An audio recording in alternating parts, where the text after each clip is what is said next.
Hello and welcome to Print7 News with the biggest stories and analysis from the last week in the industry. On this week's bulletin, we have budget analysis from Landis' Jerry Mulvaney and FM Brooks' Fraser Chesterman. News is Two Sides claims victory over Google in the Go Paperless campaign. HP has announced the worldwide commercial availability of the Indigo 10,000. And a Brazilian firm has digitally printed a giant train.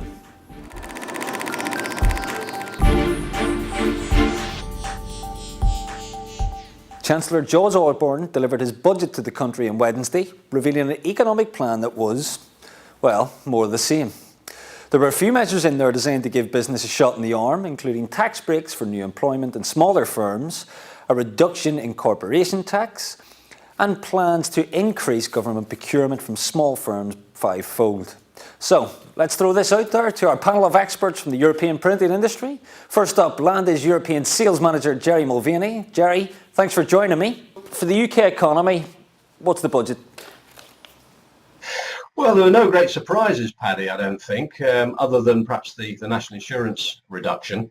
It's very difficult for the Chancellor. He's not got a lot of room to manoeuvre. He's got a lot of debt that he's trying to pay down, and he's still in a position where he's constrained by outside forces as well. So, nothing there greatly to benefit the industry. His job, I think, is to try and create some confidence to enable people to invest, and that's what the budget is about, I guess. Okay, and obviously we've seen the growth forecast being cut from a printer's perspective and from the wider business community. It's not great news, is it? What effects that likely to have?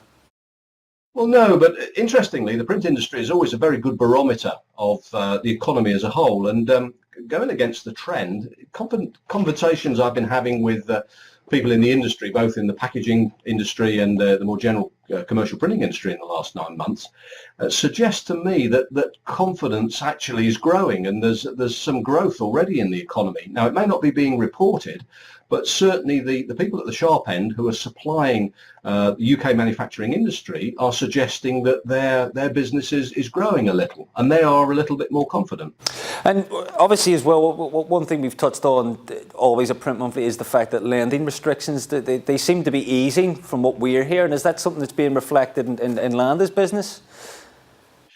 Well, we're not in the market at the moment, so we don't have customers going to actually get funding just yet. But if you look at the announcements that are occurring in Print Monthly and elsewhere of investments that people are making, it would suggest that funding is getting a little easier. Certainly the last 12 months, there's been an indication that more significant capital investment is being made. I think the one caveat that I would put on that is what happens in Europe. We're only a couple of days away from when Cyprus was on the verge of defaulting on their European debt, the Cypriot banks anyway, and that still remains a major problem for the UK economy. What happens in Europe is really the elephant in the room for the UK economy.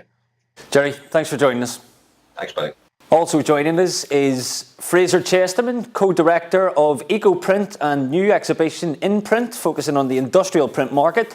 Fraser, thanks for joining us. So obviously your clients, who are the vendors, what they're interested in is obviously an investment in new kit. Is there anything in this budget which is likely to encourage that?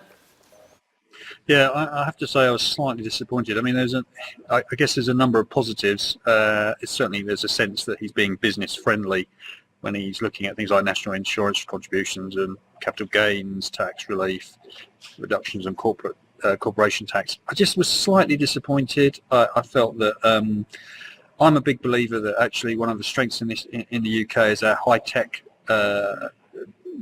industry, I guess. You look at the number of companies in the Cambridge region, sort of the Xenias, Azars, Incas, Industrial Inkjet. They're the guys that are driving forward, and I would have liked to have seen a little bit more towards R&D investment, a little bit more towards recognising that long term we need to invest in education, particularly in engineering, that kind of area.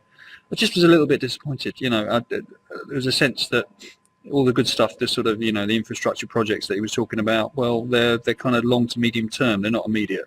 wasn't a sense that we were getting anything directly for our industry at the moment. There has been recent initiatives, announced by the government, though, in that they are going to help and give some tax breaks to R&D, certainly in this country, and try and realign the economy towards a manufacturing one. So you'd like to see the government do more, though?